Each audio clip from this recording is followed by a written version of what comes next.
All right, Nick. If you do this long enough, my friend, I mean, I'm just saying, you come on here every single night. As Ke'Bryan Hayes barely misses a weak ground ball down the first base line, that would have been a base hit. Although knowing our IQ level, he probably would have tried to stretch that into a double and gotten thrown out. That's not a disrespectful thing to Ke'Bryan Hayes because I haven't watched him play baseball long enough to know, but I'm just going off the overarching, really IQ level of this franchise. Wait, the Dodgers got another run? I guess so. I didn't realize that What they the hell? did. When the hell did that happen? I don't know. I guess when we were trying to log in, they got another run.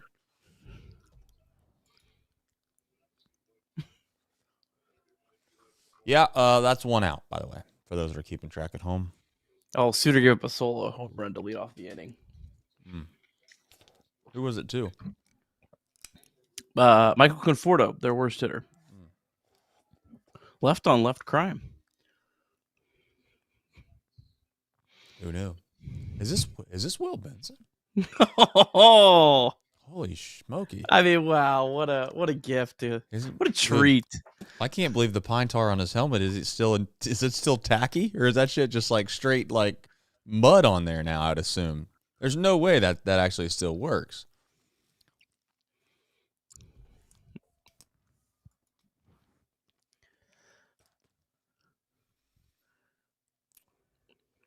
I don't know.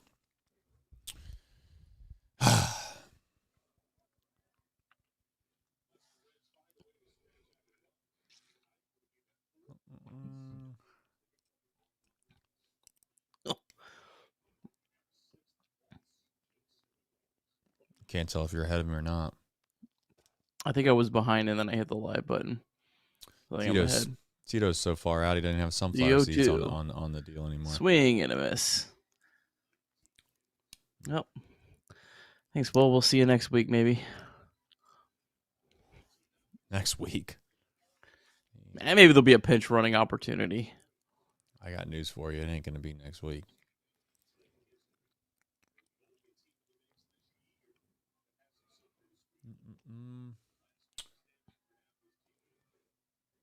Well, as they say, all good things must come to an end.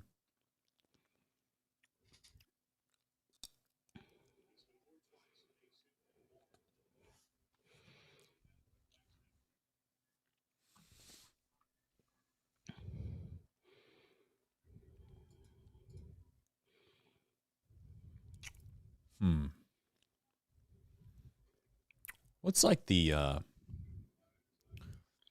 analogy of other sports that we find ourselves in right now? We basically like are headed into the last week of NFL Sunday where you need like 3 other teams to lose. You need 1 team to tie, and then you got to win. And then you make the playoffs if that happens. We just need like one team. We just need one team to lose. One team to lose to like the worst team in the NFL. And we have to win against the Kansas City Chiefs at Arrowhead. All right. Listen, you gotta know some ball. You act like you don't watch the NFL at all. You got a little ball knowledge in the back of that brain somewhere. I do spend my entire life making TikToks about the NFL during the off season. Yeah, I figured that. I watch far more people talking about the NFL than the actual NFL. I do respect the fact that you like it's like a drug to you. You decide you're just not even going to give it a chance. You're like, you know what? I've heard good things about this, but I'm not even going to give it a chance. I don't want it to ruin my life.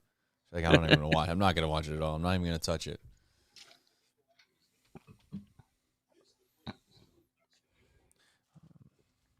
was a crazy pitch. Why it must have. You talking about the slider or whatever they're calling that? Sweep. Like, but came back to the plate. Oh, it was the sinker. The 1-0.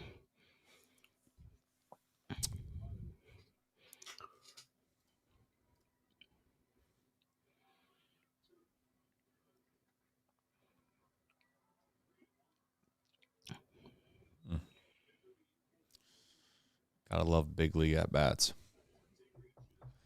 You know what's crazy is we are in slam range. By slam range, I mean like 9 consecutive hits range.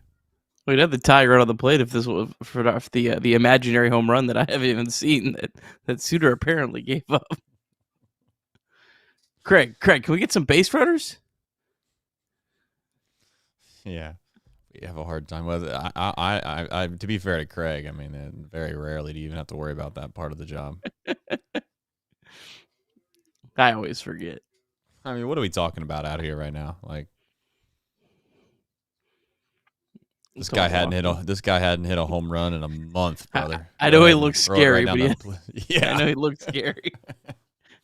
But yeah, this is kind of like Ronald McDonald to like a 6-year-old. It's like, I mean, I promise you he'll be friendly and nice, but it might scare the little ones for a little bit. But I don't know. I mean, who knows? Maybe Elly will find some pop and some power. That'd be cool. I mean, my thought is you keep hitting him in the 3-hole, even if he hadn't hit a home run in like 90 days. It's something like what day do you just say like, maybe we find somebody that can hit home runs and put him in the 3-hole. Maybe we can find someone that can get on base, hit him a little higher in the lineup. I don't know. Let's face it, though. I mean, you can do whatever you want. I don't think it matters. Be a good time to lay down a bunt. Yeah, I mean, Nick, I gotta tell. I know, but I gotta tell you, if he lays down a perfect bunt right now, that's actually what we do need. We just need a base runner here. I mean, if we can just get one guy on, and I know it's not likely, but if we hit the ball over the fence, believe it or not, we're tied. Doesn't Craig feel like the bathroom. No, I think he just quit. I mean, why would he? He's like, I'm not putting these base runners on here. No, there he is. He didn't update. He didn't update. The non-update curse. Yeah, it's easy to do. It's easy to do. I've done it many times. Oh, they're keeping him active. Keeping you active, Craig. Oh, look at he's on it. He's on it.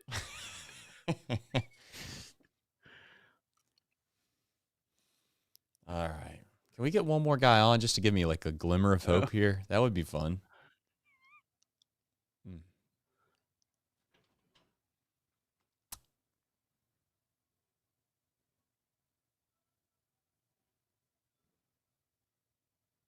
That's just what a great road trip this has been.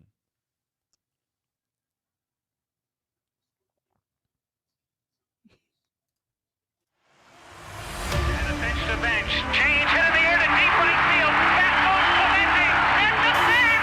He's done. Get out of here, baseball! He's gone! Oh my God! You believe it? Johnny Bench is tied it up. The Cincinnati Reds win the World Series in 4 straight. It was a sweep. In the dirt, it's a wild pitch. Here comes Foster. The Reds win the pennant. Hawkins won the game. That ball is fair. Cincinnati's ahead. 2 games to none. Welcome Joe Orlando to Cincinnati. Adam Dunn has done it again. Benzinger backing and calling. And the 1990 World Championship belongs to the Cincinnati Reds. Marty, yes. This is Adam from Milwaukee. Hey, Adam, how you doing? I'm good. How are you? Good. Do you think Scott Hatterberg's a good player? Dunn up there with the bases loaded. The outfield deep and around toward right, and the 1-0 on the way to the plate. Swung on. Long drive. Right field. And this one belongs to the Reds. And a high drive. Hit back into deep right field. Junior has just knocked the door down to the 500 club. Benson's first home run is a walk-off winner. That ball had a family. And De La Cruz is, oh my goodness, look at this kid run. My, oh my. That is a triple. Matt McClain's first big league bomb. Spencer Steer's first big league hit is a home run to straightaway center field. Joey Votto's done it again. The pitch. Votto swings high in the air. Right field. Yes! He pointed to the dugout to say, I told you. That is Joey Votto's 315th career go-ahead ribby. Only Johnny Bench had more as a Red. And I can't tell you how much it means to play in front of everyone here in Cincinnati as a Red. What a gift. What a tremendous gift. So thank you. Thank you. I think I can speak for all of Reds country. Joey Votto, thank you. High drive, left center field, racing back to the Laurent Bourgeois. The Reds are National League Central Division champions. In the air, left center field. Did he? He did! He did! Red win! Win! Line to the right field. Junior, the first Red ever with 4 home runs in a game. Can you believe it? In the air, down the right field line, does it have a chance? The Reds have won on a 3-run home run on opening day by Ramon Hernandez. A strike away and out away is Homer Bailey. Ground ball to third. Frazier gloves, throw to first, and Homer Bailey, for the second time in his major league career, has tossed a no-hitter. Oh, gosh. Oh, my God. Are you kidding me? Holy Moses, the second player in major league history to hit 7 home runs in the first 10 games. In the air, and the Reds win it. What a dream beginning to the career of Jay Bruce. All right, it is the final edition of the West Coast trip of Chatterbox Reds, and it really is more of the same. It's a losing edition. Reds fall 5-1 against the Los Angeles Dodgers. Nick, you can no longer say this team cannot be swept. This is the first time they have been swept in quite some time, this year to be exact. And I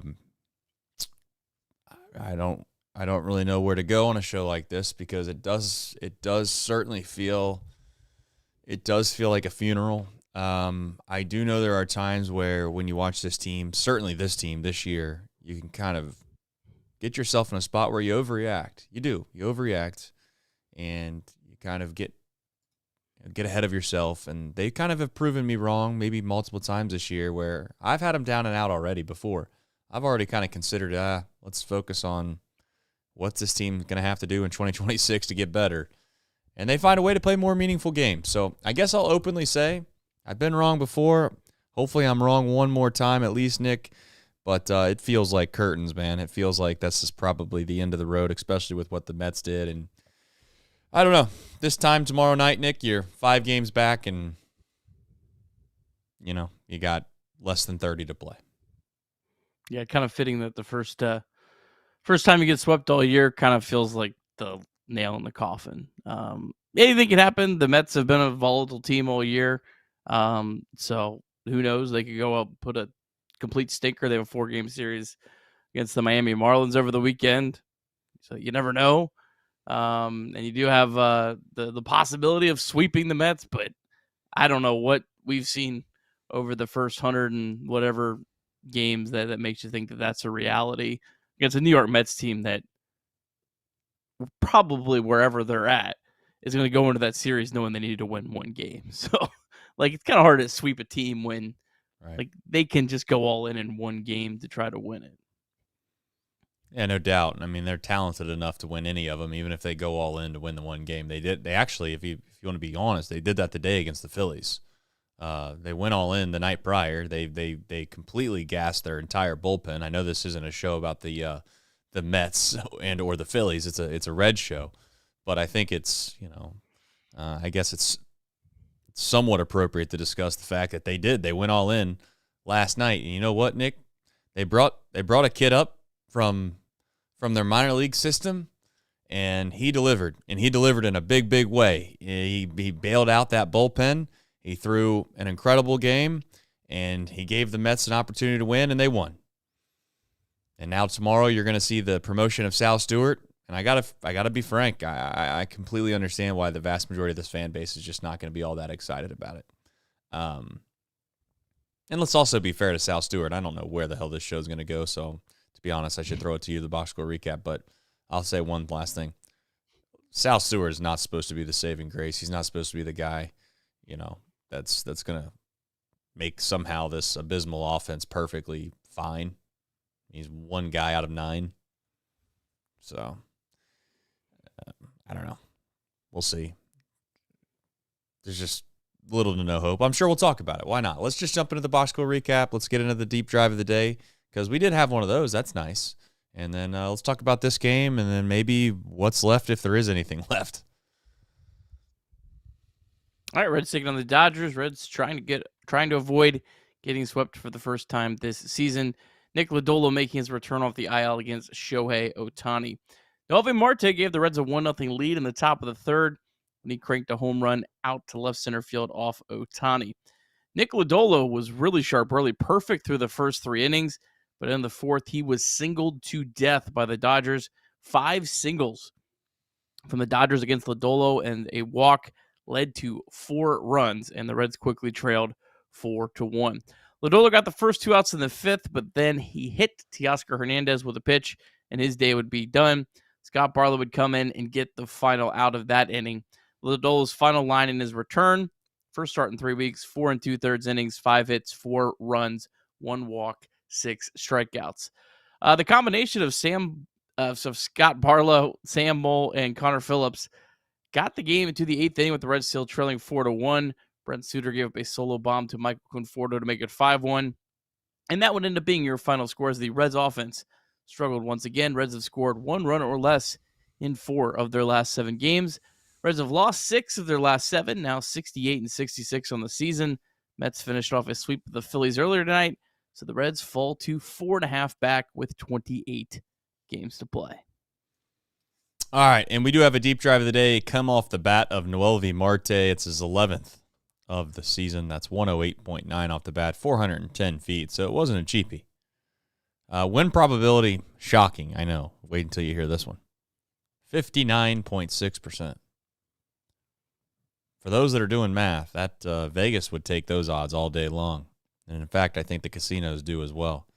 59% the Reds were probable of winning, but as we all know, it would wind up being 0%, and the Reds would fall to the Los Angeles Dodgers. DSC, though, they are a leader in renewable commodities for biofuel production, specializing in used cooking oil collection, aggregation, and sales.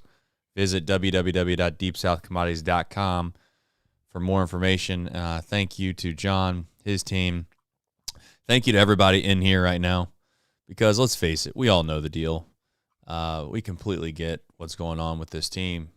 We know what our fate is, and we also know that that reality has set in, and that's okay. I think that's a fair thing to do as a fan. I think it's also okay to be extremely upset, maybe last night or the night prior. And for those that are wondering, why maybe tonight I'm not extremely upset is because, the reality has set in. I don't know what what are the 4 stages of grief or whatever it is. I mean, where I think I'm at acceptance, I think is perhaps the one that I'm at right now. Yeah, I mean, it is what it is, everybody. We don't have enough legitimately good big league players to do what we're hoping to do. And that's going to come back at the feet of Nick Krall and his front office and what they're capable of doing this offseason to maybe try to shore up some things. But I can tell you right now, Nick, not to get too deep into the weeds of offseason talk, because we have probably plenty more days to do this, is I will say I'm done with the idea of just saying, well, these guys need to develop and get better. I think I'm okay with that from the perspective of maybe like 1 or 2 spots or maybe a position that you feel like you might have some good depth in, but you're not going to be able to convince me that they're going to be able to go out and really make no moves and just say the plan is, for the most part, just to kind of run it back and expect things to get better. Offensively, this is the problem. I mean, let's face it, Nick. It's the only reason that we're not talking about. I guess it's the only reason that this team isn't, in my opinion, guaranteed to make the postseason. Like, if they had a good, even a decent offense, I think that they'd be right up there. right up there with the Mets, if not farther ahead already. So, but that's not what they have. So, I don't know. Just one run.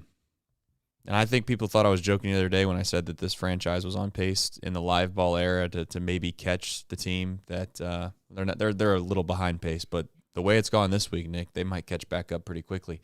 They're not too far off the live ball record for the most games that you can play in a season and score 2 runs or less. So we'll see. I'll put that on the watch so we can kind of keep tabs on that. But Marte shines. I don't know. TJ Friedl gets a couple hits, but other than that, Nick, anything you can get excited about, or anything that you feel good about? Oh, really, just a shame.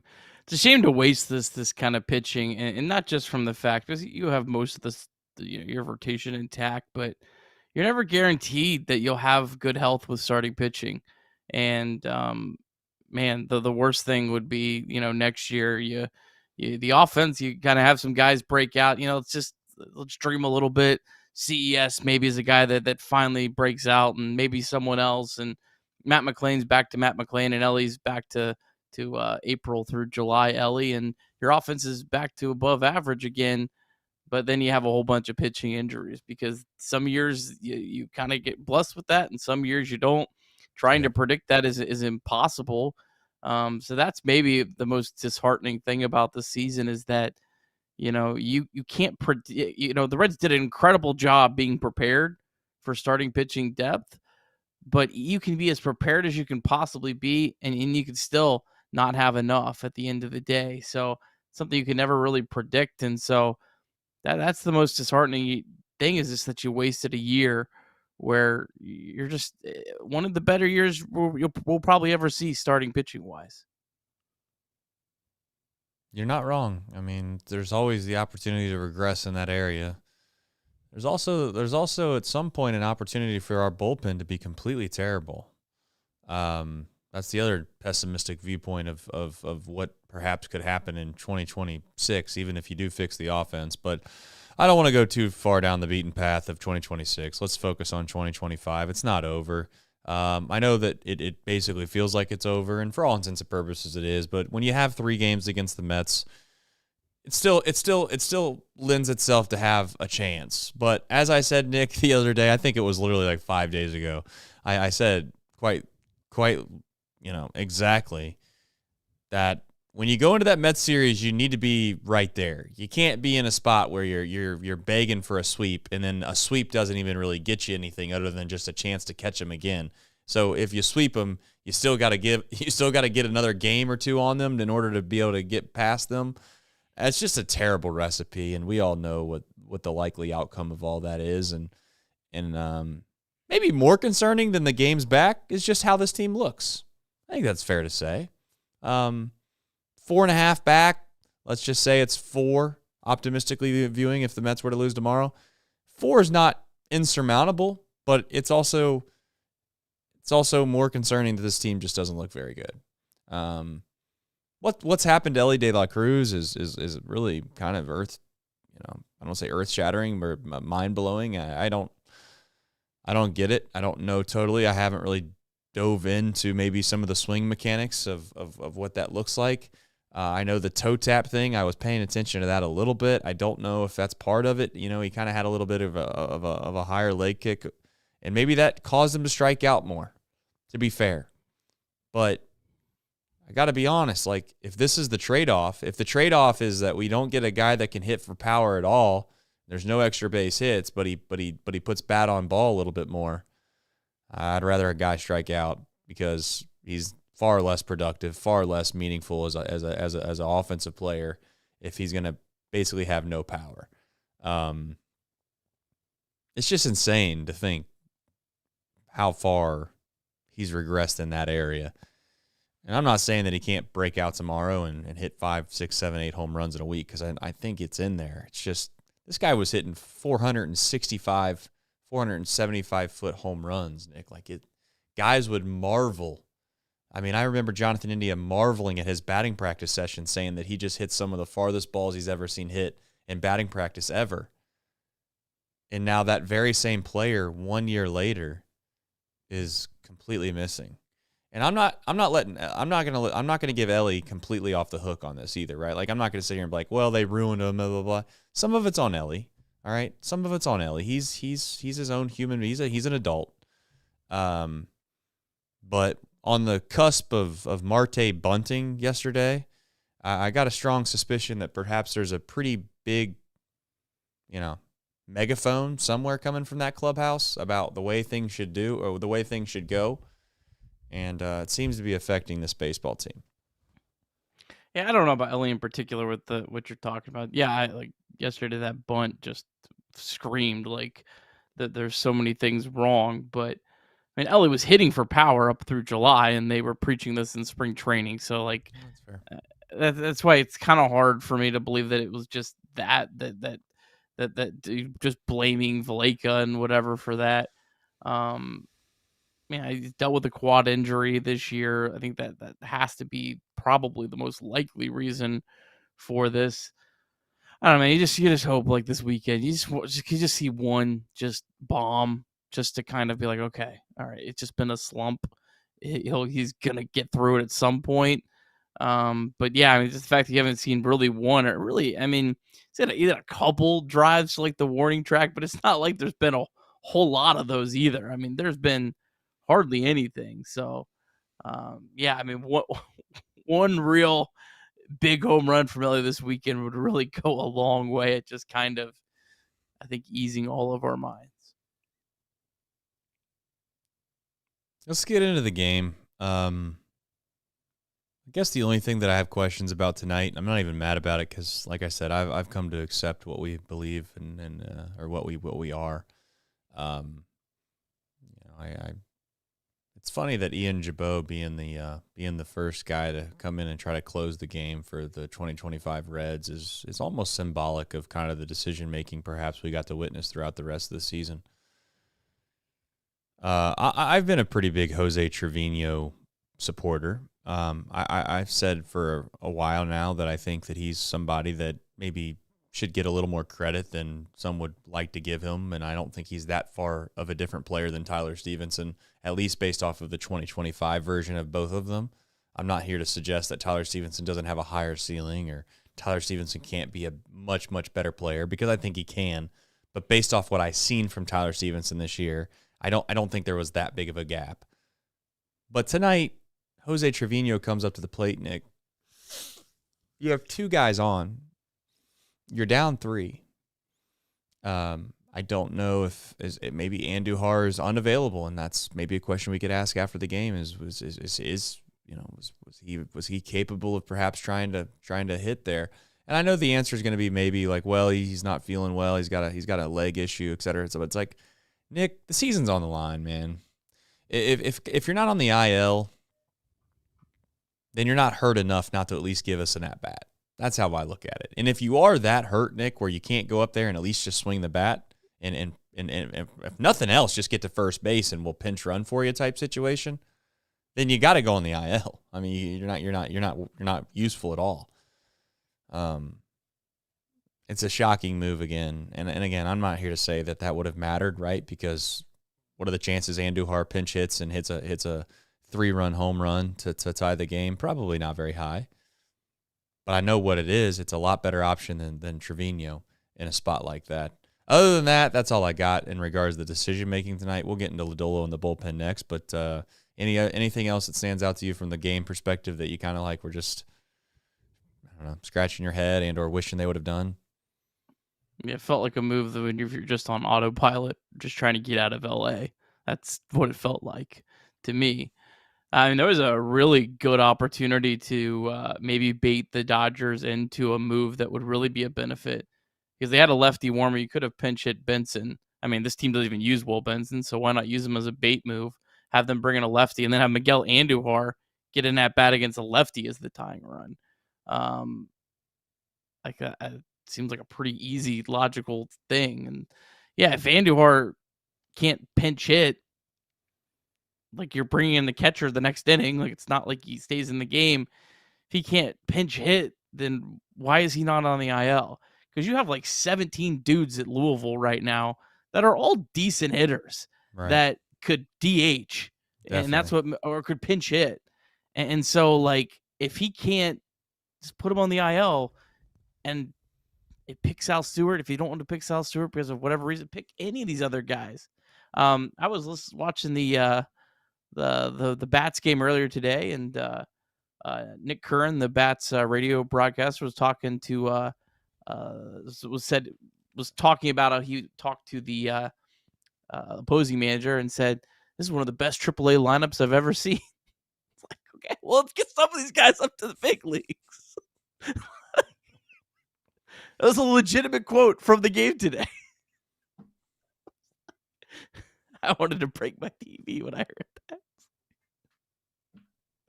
Yeah. Oh God.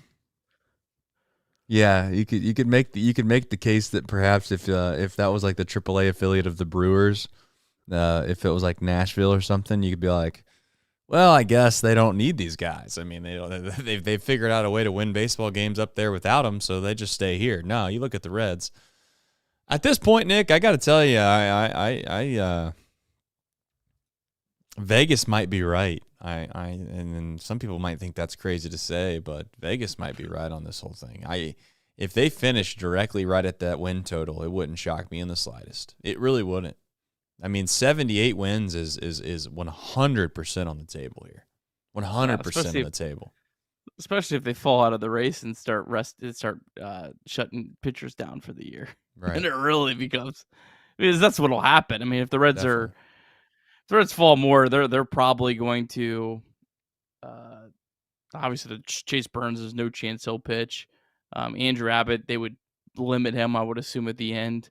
Nick Lodolo, maybe. Hunter Green, probably not. He's been out long enough. But yeah, I mean, they're not going to run these guys they're not going to push these guys too hard to the end if they're out of it. Yeah. We'll see what they ultimately do. But Nick Lodolo is back. Had obviously the blisters issues and was out a little bit, and he's back now again. I got to also be honest, I did not get to see Lodolo's first couple innings. I wasn't able to get the TV on until, maybe I think it was like inning number 3 or 4. Otherwise, what I saw, Nick, was much of the same. He did his job. He got guys out, and, I mean, it was, I guess, if nothing else, it's nice to see that he's back. So if there are meaningful games to be played again, then you'd like to think that you can utilize that talent. But it does feel like, I guess, on a show like this, it just feels like maybe does it even matter? I don't know. Is he gonna throw again if this thing balloons up to six games back, and the Reds wanting to push him harder because what do they have to gain, right? I don't know how many more starts he has, Nick, but I guess tonight was nice to see him throw the ball and throw it relatively well. Yeah, he looked really good the first 3 innings. I mean, he looked as especially against the Dodgers, looked about as dominant as we've seen all year. And then the 4th inning, it was just one of those innings. I'm not going to say it was like all just completely bad luck, but yeah. I mean, when you give up 5 singles, that's just typically quite a bit of good luck involved on the Dodgers side. 2 of them were not hard hit balls. He did struggle to get like an out pitch in several of those at bats, and if you strike one of those guys out, well, that stops the singling to death thing that was going on. But I thought it was a solid start from Nick Lodolo. Certainly for coming right back. I mean, he hadn't pitched in over 3 weeks, didn't go on a rehab assignment or anything like that. So he was, just throwing a couple bullpens, jumping right back into action. So yeah, I mean, if the Reds are able to claw back in this race, I mean, obviously he's a huge piece of this. I also thought it was fitting that there was a chance that Connor Phillips was going to be a part of an inning that basically was 100% going to be the nail in the proverbial coffin for the season. I almost was thinking, like, man, this poor kid is going to be in the same like epicenter of this complete funeral for 2 years out of the last 3 in a row. I will say he did his job, man. And I got to tell you, Connor Phillips, if you want to give praise to anybody, I think that he's done a pretty serviceable job since he's gotten up here. He's certainly been in trouble, but he's gotten himself out of some jams, which I think also is telling of a good reliever. I'm not saying you always want to load the bases up, or I'm not saying you always want to kind of put 2 guys on in every single inning and Alexis Diaz it perhaps, but it is nice to know that he has the stuff against a lineup like the Dodgers to get out of a jam, to get out of trouble, and he did that tonight. And you know what? He gave them a chance to win. Like, I genuinely mean that. Like, there was a chance there where, this thing could have blown up to a 5, 6, 7 run deficit, and you 100% know you have no chance. He got out of it. He kept them in it, and he actually kept them in it enough to where they would be able to get the tying run to the plate. Now, obviously, I know that Suter gave up the home run in the 9th that neither one of us seen, but my point, I guess, in all of it is to say that Connor Phillips has been a little bit of a bright spot, and I'm not going to sit here and make too much of it because we already have said what we said about relievers on this show. They're very fickle. It's hard to trust them, but it's nice to see that he might have found a role because obviously being a starting pitcher for this, for this team and teams beyond this year is probably pretty low. So maybe he's going to transition out there to the bullpen relatively well, and that'd be nice. Yeah, I think Phillips, I think Maxwell's looked pretty good. Luis May threw another really good game today down at Louisville. If this thing is over, I would love to see those 3 guys all up. Shut Tony Santillan down for the year. Say thank you for your services, bud. Protect that arm for next year. We have you under control next year. Let's not push it on you, and just let some of these guys get some of these high leverage spots and see how they react. So you kind of have an idea. All 3 of those guys feel like guys that at some point you just have to give them opportunities and let them sink and swim, and not just, okay, well, he had a bad week, we're just gonna send him back down. Like, run them back out there. So that would be one of the top storylines if this thing is completely over in September, is maybe those 3 guys, and can just one of them make us feel like they are a big piece of the bullpen next year. Maybe you get lucky in 2 of them, but all 3 have the stuff to do it. There's no question about that. Yeah. And I guess moving forward, we're going to find ourselves in another spot where we're going to ask who the closer is going to be for next year. So I guess you'd like to say that Santillan's probably going to be the front runner for that. I wouldn't be shocked if Pagan comes back. Really? Yeah, they find a way to work out a deal. Possibly. I mean, just don't know. I mean, you just never know, man. I don't know. Relievers are. Yeah, I don't know. I'm not gonna sit here and if he was younger, I would think there probably would be no chance. But he's gonna be 35 next year, and he seems like he likes it in Cincinnati. So I don't know how. I know he's done a good job as a closer, right, but I don't know how big of a market he's going to have. No. So I wouldn't put it past the Reds to bring back Pagan next year. But yes, Tony Santillan, no question, on paper would be the obvious closer for next year. All right. As a reminder, you can text and or call anonymously 24/7 988. It's a place that you can turn to when you might be in a crisis of your own and or someone that you love. As I said, to connect you can call and or text 988. You can also visit mantherapy.org. It's okay to not be okay. We have a plethora amount of super chats that we are going to jump into right this second. So thank you for being patient. Jacob Doyle says R.I.P. For those that don't know what that means rest in peace. Yeah. M. Dean JD says, bring up some of the kids. See what we have. We don't know what we have, MD. No offense, man. We've been watching kids play in the big leagues for a few years, and we still don't know what the hell we have. I mean, we thought we had a superstar in Matt McClain, and now he's completely gone. We thought maybe CES was going to be worthwhile, and hell, he hasn't played pretty much all season in the big leagues from a relatively realistic standpoint. Like, we've not gotten a fair chance. And when I say a fair chance, all I mean is that he's not had enough consecutive at-bats over a long enough period of time to genuinely know what he is. Do we know who any of these guys are, really? I mean, that's the really, and I almost said the kid show. That's the most unfortunate thing about being a small franchise is that you just don't get a chance to sign guys long-term that are really good players. Really good players. That you know for a fact, man, it's almost nearly impossible for them not to be an above-average player. You're always middling. You're always hoping to get the best out of somebody that you're just not totally sure of. Because I can tell you right now, I can go through every single player on this every position, and I'll have some fun and do it really quickly. But I don't know what we have at catcher. Do you? Not totally sure. I think we have an above-average combo. Maybe if they're healthy. Well, you can say that about every catcher. Every catcher?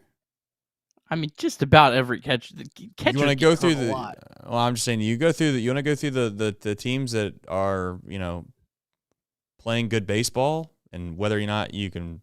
I guess my question is Milwaukee worried about their catcher? Let's just go through the teams we're chasing.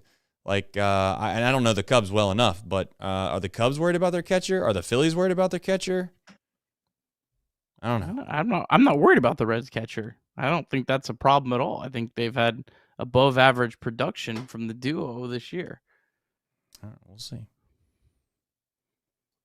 So you're thinking next year they're going to have an above average catcher, to be clear? Above average duo. All right. So whoever plays at catcher every single day total, added up, will be above average catcher. Yeah, and you also don't have the risk of one guy getting hurt and having, with all due respect, Will Banfield play all year. Okay. We'll see. I mean, I appreciate the confidence. First base? No. Second base? No. Shortstop, we can sit here and say that we like it, but we do. He's an all-star. We do. Come on. Yeah, Nick, but he hasn't hit a home run in a month and a half, and we can sit here and say that. But I'm not going to go down the path. How much would you bet? How much would you bet? Like, if you would bet a penny that Elly would be like below. I'm not going to do that, no. Whatever. But I'm going to sit here and say that I'm not going to guarantee that he's going to be an average or above average defender. I mean, if he played for a legitimate great team, played for the Dodgers or somebody like that, God's honest truth, is he playing shortstop? I don't want to go through this. We're not doing this tonight. But seriously. I mean, seriously. Nick, you can put on a brave face all you want, brother, but I got news for you. If he played for the Dodgers right now, he's not playing shortstop. He's just not. He's moving positions. Anyway, third base, third base, we have Ke'Bryan Hayes, who has looked good. He has looked good. But he also didn't have a very good year in Pittsburgh. So we'll see what we have there. I'm gonna say once and for all, I feel good about that position. And I don't know what Sal Stewart is yet. Yes. All right. Left field, we don't have a left fielder. Center field, we have TJ Friedl. I guess we believe in him again. That's fine. We'll believe in TJ Friedl yet again. I've obviously been very pessimistic about that position, but I was wrong this year, and I'm hoping I'm wrong again next year. And then right field, we have Noel V. Marte, who I will say out loud, I somewhat believe in that. But I also am a little hesitant in saying that because I also know that 1 year ago, he was quite literally a nobody to this franchise. So it is, you know what this is? This is a starting pitching situation. Like, our starting pitching is the only saving grace that this team has. Because I believe in that. Because you still have Rhett Lauder, you still have Chase Burns. Those are two guys you didn't get a ton of production out of this year that I think going into next year, I hope to get some more out of that. So we might lose a little bit from Andrew Abbott. We might lose a little bit maybe from, we'll even say Hunter Green. But I think we're going to gain something from the others. So we'll see. But as far as calling up some kids to see what we have, I don't know. I've lost faith in that whole concept because I don't even believe that Tito's going to give a damn, to be honest with you, because Will Benson was like the NL Player of the Week, and 2 weeks later he hadn't seen the field in a month. Chad Williamson says, Trace and Nick, looking at called third strikes a lot this season, struggling. Try and have a good Thursday off day.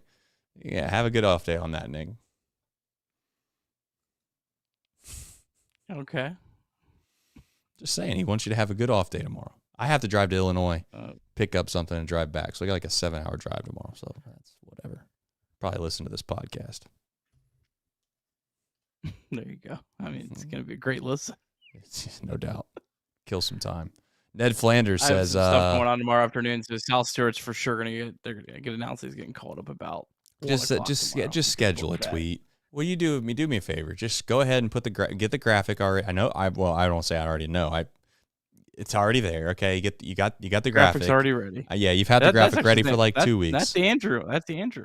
Shout out to Andrew. That's what's sad is that Andrew made a graphic. For those that don't know who Andrew is, Andrew does some social media stuff, and we use a graphic package machine that we use. And graphics, I can see on the back end sometimes of what we've created. 2 weeks ago, this poor guy made a welcome to the show for Sal Stewart graphic. It turns out that we just, decided to let him hit 12 more home runs in AAA by the time the graphic was made to when we're actually probably going to call him up. But who knows? He knows. We know nothing, of course. Ned Flanders says, you screwed up the deep drive of the day the last night. Should have been Marte's bunt. Excuse me. Do better. That's fair. Jacob Schulteis says, it may be Chuck and Houdini time. Could be. Could also be Craig and the boys and Chatterbox Bengals as well, some are saying. Matty D. They were live earlier today. Yeah, they were. Matty D. 513 says, I'm not mad. I'm sad. Been alive for 27 years, watched every game I can since I was about 10 years old, and have never witnessed playoff win at GABP. Honestly, what's the point? The point is that day will come at some point, right? At least that's what we hope. That's what we believe in. Just as you are blindly going through the forest and you're waiting for the parting of the Red Sea, perhaps. That's what we're in. We're in the wilderness at this moment. Just trying to find the Northern Star, trying to find anything that can keep us optimistic long enough to see it. Nights like tonight aren't it, though, Matty D, are they? So we try to find better days ahead. That's what we do. We go to sleep, we wake up tomorrow, and we feel better about ourselves. As a reminder, for those that want to visit the visitation and or the funeral, I would really love to see everybody. I think you should show your condolences. I think you should be nice. You should have some respect. We all know sometimes you kind of have those folks that you didn't know totally. You're not totally sure. You didn't really, you didn't have a great relationship with them. Maybe you've never even met them before, but some people that you love that knew them and they let you know about it. So you're like, you know what? I'm going to show my respects. So you go anyways, even though you're kind of questioning maybe whether you should or shouldn't go. We've all been there. Let's not act like we haven't. I'd really appreciate if you guys came to the funeral. Tuesday, September 2nd, 4:30 to 6:30. That is the visiting hours. And you can come by at Smoke Justice. You can come by at Smoke Justice at 302 Court Street in Covington, Kentucky. Myself, Craig Sandlin will be there and many more. What we're going to talk about at that moment and what we're going to actually probably try to discuss about David. Maybe we'll talk about David Bell's Toronto Blue Jays and the masterful job that he has been able to do this year.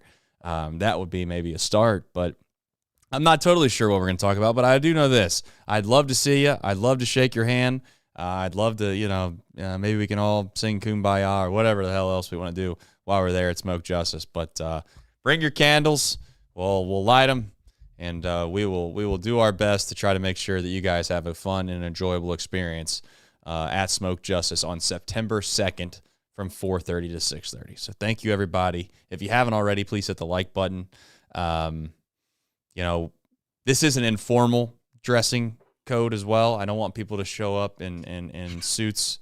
I don't want anybody to show up in ties. I don't want anybody to show up in any kind of formal. To be a great shtick, though. It could be. Actually, you know what, Nick? That's a good point. I actually might do that. I'm gonna go get the black suit out of there, dust it off. It hadn't been out in a while. I've been very fortunate. I've been very fortunate in my life that I've not had to do that in a while. I'm going to go dust it off, and I'll tell you what, I'll wear that. I will. I genuinely will. I'll wear that. I'm not telling Craig that he has to wear that. That's disrespectful to a guest. But for for those that are coming, you wear whatever you want, I guess, at this point. But I'll be there with my best. I don't want to say my Sunday's best, but you get the point. So, all right, folks.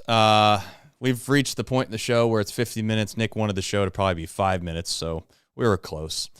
Reds MILB, they played baseball, and perhaps we can talk about the best lineup in the history of AAA baseball with the Louisville Bats, Nick.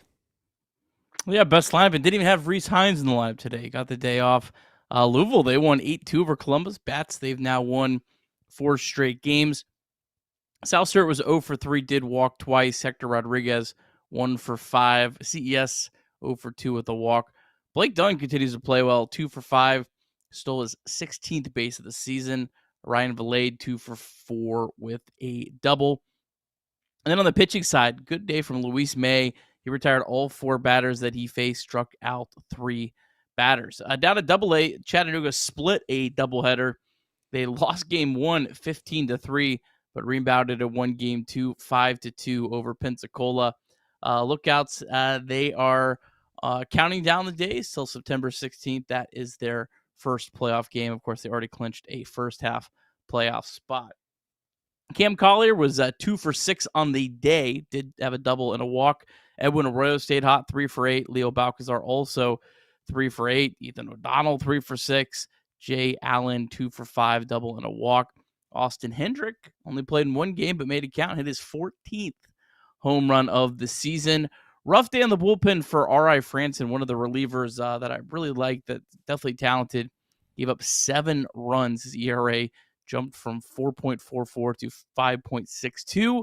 But on a more positive note, TJ Antone, his rehab assignment officially ended. He was optioned to AA. He threw a scoreless inning in his first game with Chattanooga. Down to High A, the Dayton Dragons. They have won 9 straight games. They tie a franchise record. Yes, the Dayton Dragons, who are 43-75, have won 9 straight games. They beat Fort Wayne 3-2. Carlos Jorge on base twice, 1 for 3, double and a walk. Carlos Sanchez, 1 for 4. He's got 18 stolen bases this year. E. Smith Pineda made his Dayton debut, just got promoted. He was 1 for 4. And a really incredible start from Jose Montero. 5 innings, 1 run, 0 walks, 10 strikeouts. And last but not least, everyone got a win today. Low A Daytona, they won 6-5 over Clearwater. Tortugas came back from down 5-3 in the 6th for their 3rd straight win. They're 12-3 over their last 15 games and now have a 4-game lead for a second-half playoff spot with just 10 games to play. Sheng-In Lin, an okay start for him. 4 innings, 4 hits, 2 runs, 1 walk, 3 strikeouts. Obviously, getting ready for his big playoff debut. Alfredo Duno was 1 for 4. Tyson Lewis on base twice, 1 for 2, walk, stole his 24th base of the season. That is your Reds MILB. Tyson Lewis is going to be my guy. I don't know, man. 24 stolen bags. Basically like what he is. I was going to say he's like 14 years old. Obviously a little bit of a joke there. Well, folks, I don't know how to tell you this, but if you haven't hit the like button already, please do so. I also want to say one last thing. The fact of the matter is that there's this many people that are watching this show tonight. I know I say this sometimes, and I know that there's probably a pretty high likelihood that we say it again, but your support means a lot, man. This is a part of the year where it gets a little daunting. It's a little scary for our business. You got some people that are interested in what we're doing, and they take a leap of faith, and they're like, yeah, we'll give you guys a chance. I got to tell you, it's a national brand. I got to tell you, I don't know if they keep tabs on the Reds because I don't think they do, but we'll get to them in just a bit. But we had a national brand that decided they wanted to try to test us as a partner for the last, I think, what it would be basically be the last month of the season. Not great timing, got to tell you. Not great timing. I'm not sure who the marketing person is at that organization, and I'm not here to say that they're bad judgment of when and why you should maybe advertise in certain things. But when they do do the whole test, I guess if you want to call it that, when they do the test run, I think I need the best effort out of all of you in doing whatever the heck they ask, because maybe there's a chance they stick for 2026, which would mean a lot to us. So yeah, obviously we'll have more on that front as soon as we get it. But I don't know. Nick, do you know off the top of your head when they're going to start? I think it's the week that you're out. The first week that you're out is the first week that they do it. It's just not great timing. Yeah, literally the day my wife is scheduled to get induced. So nice. September 15th. So September 15th, not too far, we will have a new sponsor that's going to give us a run. Not sure how the hell we're going to probably live up to what they are expecting, because at that point, based off the way things are going, I think the Reds will be fighting to win their 71st game of the season. But we'll see. I just want to say thank you. We appreciate you. It is. I know there's fun times on the show. We go back and forth. We banter with everybody. We call some people idiots. You call us idiots. We sit here and we make a big deal about everything. But I just want to say thank you for supporting us. Believe it or not, there is more baseball, and thanks to Craig for letting me know, because I kind of forgot that we did play more baseball games, to be honest, after tonight. But it turns out that they do. Nick, who, what, when, where, and you can leave out the why, to be honest. All right, Reds will take on the Cardinals starting on Friday, day off on Thursday. Friday, 6:40, Saturday, 6:40, Sunday, 12:10. I think that's a Roku game. Friday, Zach Littell against Matthew Libator, the lefty. Saturday, Andrew Abbott against Michael McGreevy. And Sunday, Brady Singer against our all-time nemesis, Andre Palante. Cardinals, they're just 4-2 in their last 14 games. Nolan Arenado and Brendan Donovan both on the IL. Believe it or not, their offense has been worse than the Reds in August. You don't believe me? Check the stats. They traded away 3 relievers at the deadline, including their closer, Ryan Helsley. But more important than anything, you know what? Let's take a little optimism story time. Let's go back to August 28th, 2021. The St. Louis Cardinals had a 6% chance of making the playoffs. That would actually end up dropping down to 1.8%. And they went on one of the most historic runs that we'll ever see to get to the playoffs. You know what? If you do this long enough, Trace, you never know what might happen. The Mets are in action tomorrow. Big game for the Reds. Clay Holmes starting. He's struggled a little bit of late against the old TBD for the Marlins. So it's a big game as you're either 4 or 5. So pretty big game. Miami, we need you. Yeah, we need you in a big way. We'll see. Miami's not a terrible team either. Not a terrible team. Not a terrible team at all. One of the best records in baseball the last 2 months. So. Yep. So hopefully they keep that going. And I just want to say once again, before we go, thank you to everybody that has jumped on here and watched this show. Please do us a favor and like the stream. And hopefully you come back better than ever. Not only this weekend, but for Sunday night, as we will be back at that point. Until then, it'll be obviously the weekend gang. I just want to say thank you one last time for all the support on this show. I get it. I'm not naive. I'm not stupid. The season is in a really, really bad spot. So love you. Appreciate you.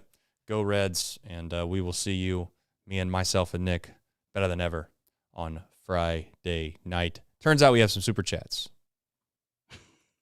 Tell you what, we did. Nice having a producer. No kidding, dude. Shout out to Craig, by the way. Craig has been up late every single night this weekend just to help us out. Craig also, I didn't mention it. My guy just randomly went in and updated all the minor league pitchers. I don't know if you saw that, but we had been running Sal Stewart's Dayton Dragons pitcher because I just didn't have the time to update it. Understood. Updated all the pictures. That is it might seem like that is a easy thing. You have to background remove every single one of those. It is a tedious thing. So shout out to you, Craig. Did you read the super though?